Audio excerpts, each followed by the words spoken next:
And like we've said in previous episodes, I mean, it seems very likely we are going to face the Yankees in the ALDS. I mean, we're either going to win the division or hopefully the wild card, and they're probably going to be the number one seed if we're not. So, I mean, I think that's.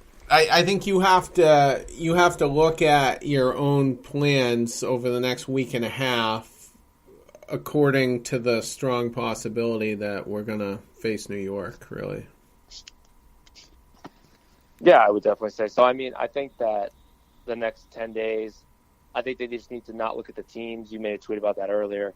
Kind of like, you don't want them limping into the playoffs, to the trade deadline against bad teams. Well, bad teams, one thing, I should say, and we're just pounding on them where you think we're a great team. Obviously, we're a great team. We're the best team in the league right now. We have 70 wins.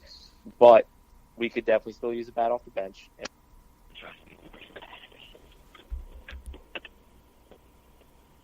think I lost. We lost it. I'm just gonna. Same thing with the hitter. I don't think we need Beltre or anything like that. But we also talked about if we're going to go over the cap, just go get Cole Hamilton and Beltre and just solve your issue right there. We lost we missed some of it. I don't know whose end the connection isn't great on, but you basically start that thought over, Dave. You were talking about how we definitely need a bat. Yeah, we need a bat. Basically, we still need a bat. We still need a bullpen arm or an arm in general. And if we're going to go over the cap, we might as well just go get a Cole Hamels and a Beltre from Texas and just overspend than a little move that just puts us over the line there. I don't think we need a Britain or anything like that. That's kind of like where I left it off at. I don't think we need that big name for the bullpen, but we could use a starter that would also help the bullpen by pushing people like Brian Johnson and Velasquez back in it. So you're saying basically you don't want to go $1 over. You would rather go $10 million over, basically. Yep. Yeah. Because if you're over, you're over. You get penalized either way. Exactly. So it doesn't really matter. Yeah. If we're getting a worse quality player because we go $2 over instead of getting the better quality player for $10 million, just go $10 million over. Yeah, we don't have to really get under the luxury tax until after next season. That's when the penalties would be real severe. Yeah, and we'll be way under if we don't sign any. Long-term extensions won't even matter. We're going to be way under regardless, unless we sign a big-name free agent with Hanley coming off the books, Pomeranz coming off the books. If Nunez opts out, that's $4 million right there. And, there's just a couple guys off the top of the head there that you can think of that are leaving. So definitely going to be money. Yeah, I don't see a huge signing this offseason, but the one after, obviously, you have to consider the fact that Sale's a free agent, so there's going to be a lot of money there, and maybe Bogarts. And Kimbrel's really the only one this year, and I don't think he's coming back. We talked about that. I don't think so, yeah. But you do kind of need him. I guess the necessity is growing. If Thornburg pans out and he just lights out these next couple months, then fine.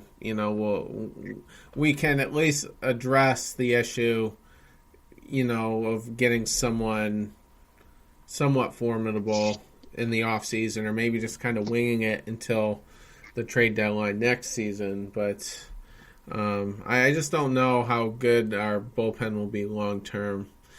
Yeah, Austin, though, with the immediate concerns, though, being the rest of the season in October, what's your highest priority? Is it like Dave says, do you prioritize a bat number one, or a starting pitcher, or a reliever? Like, which area of the team is your number one priority at this point?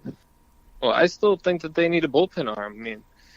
There's very rarely Dave and I disagree, but I think we disagree here. I think bullpen arm needs to be kind of a number one priority at this point because, you have Kelly struggling. Somebody's always in a cold streak, it seems like, with this team. I don't know if y'all feel the same way. It's like nobody's clicking all at the same time, whether Barnes goes cold, Kelly goes cold, anybody like that. We just need one more arm in there. I definitely feel you as far as that specifically, but just to make this a complete clusterfuck, I'm going to say that my number one priority is a starter at this point. Yeah. And I would say a bat second and a reliever last, actually, because I just feel like there's a lot of depth. I think Workman might have gave up a home run today, but I still feel like he's a pretty viable late inning guy, and I still have faith in Barnes, and I think Kelly will get it figured out once they finally figure out the right way to utilize him. And then you have Pointer, Brazier, and several options internally. And I just think we need a starting pitcher. I mean, that's my biggest concern. We need a guy to go at least 6 innings to get to the bullpen, or 7 would be great, really.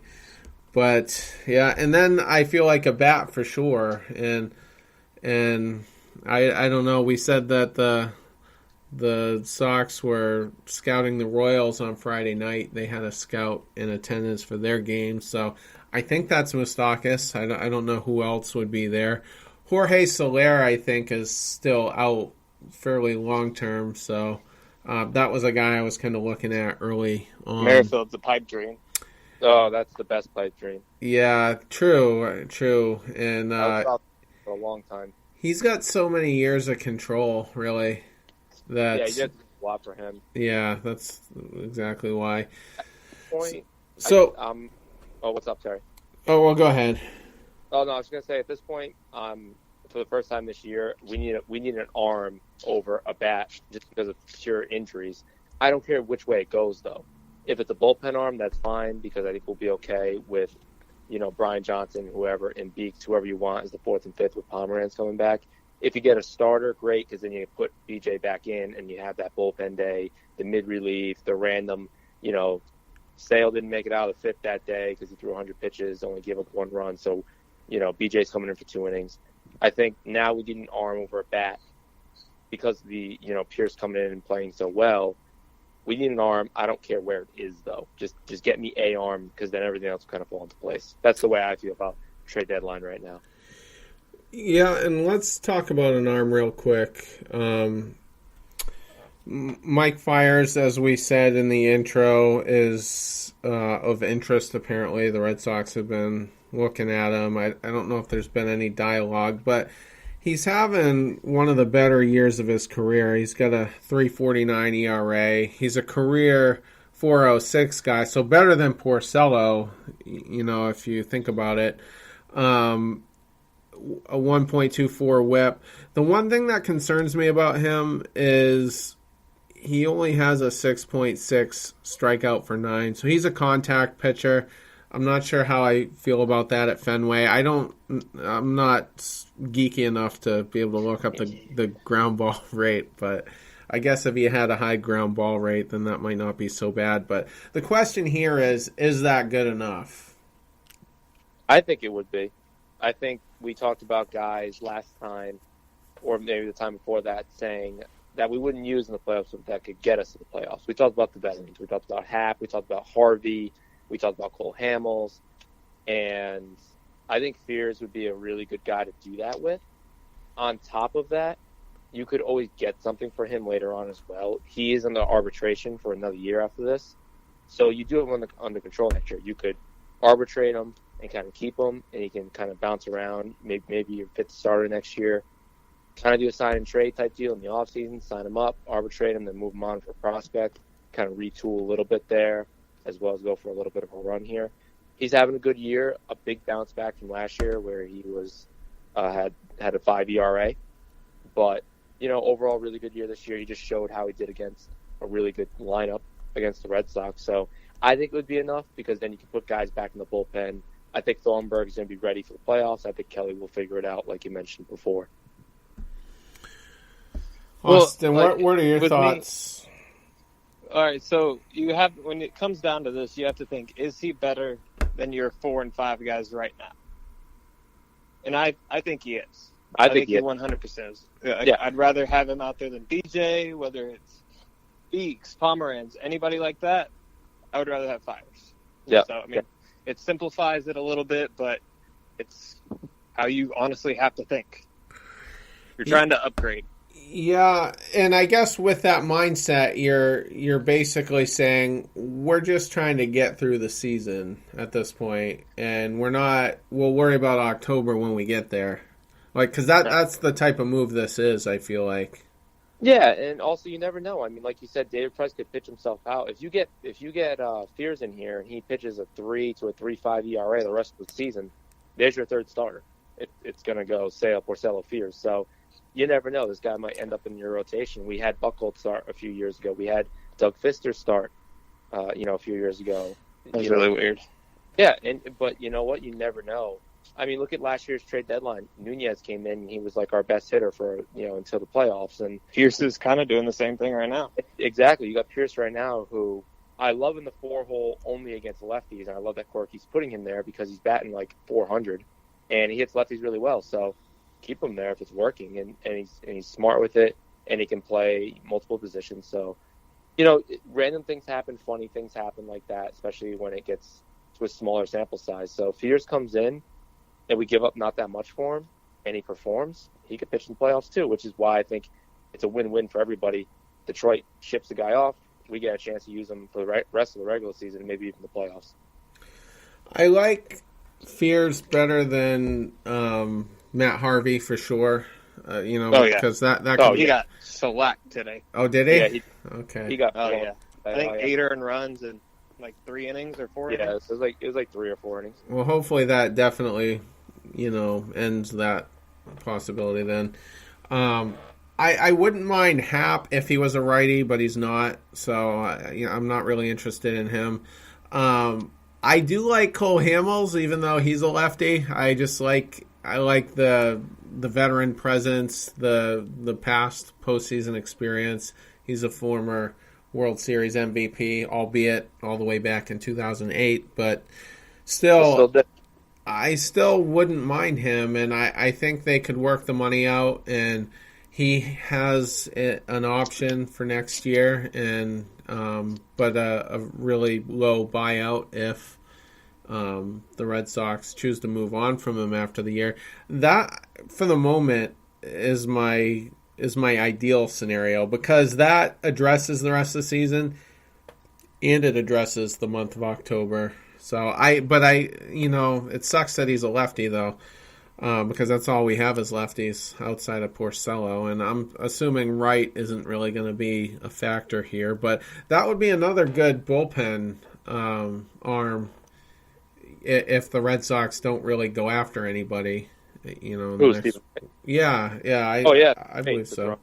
For the month of October, or even down the line, but yeah, I mean, for October, get healthy, he's going to the pen for sure. It could be mop-up duty. It could be losing big, winning big. I mean, we've seen some lopsided scores with the Red Sox the last couple of years in the playoffs, where all of a sudden it's 8-3, or we're up, 9-4.